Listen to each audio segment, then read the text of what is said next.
This was the largest-scale massacre in human history, with the purpose of eliminating the excess population on Earth. In the future, Earth's resources were severely depleted, and the population was overflowing. People built a 2-kilometer-long tunnel of death that would close at irregular intervals. Those who failed to exit the tunnel before it closed would be identified as targets for elimination by the system and subsequently dealt with. However, there were always some who liked to walk on the edge of death. The family of 5 before our eyes had just returned from a beach outing. At this moment, a tense atmosphere pressed down on the car's interior because they were on the road leading to the death tunnel. As far as the eye could see, the long queue stretched endlessly. As news broadcast through the radio, their expressions grew even more tense. The last time the tunnel closed was 20 hours ago, and the current speed of the cars was 5.35 kilometers per hour. In the next 60 minutes, there was a 9% probability that the tunnel would close. This worried look appeared on the man's face, while the children remained blissfully unaware of everything. As the distance to the death tunnel drew closer, their mood grew heavier. Just then, all the cars stopped, and the voice system alerted that the tunnel was closing. The massacre and cleansing began once more. They couldn't help but let out a long sigh because this meant their chances of survival were now much higher.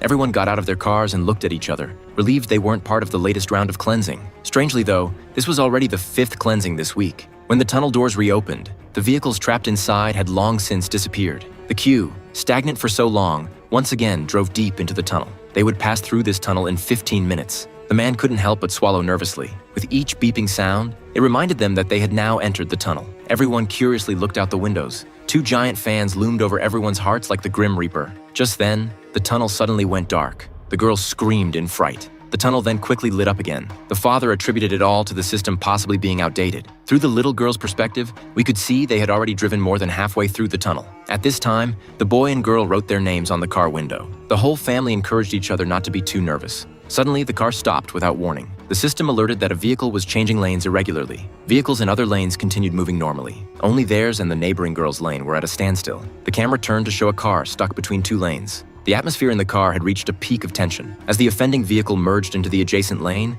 the cars started moving again. They breathed a sigh of relief. The exit was already in sight. The children's laughter greatly annoyed the mother. Suddenly, a harsh ringing sounded from the horn. The heavy iron gate finally fell.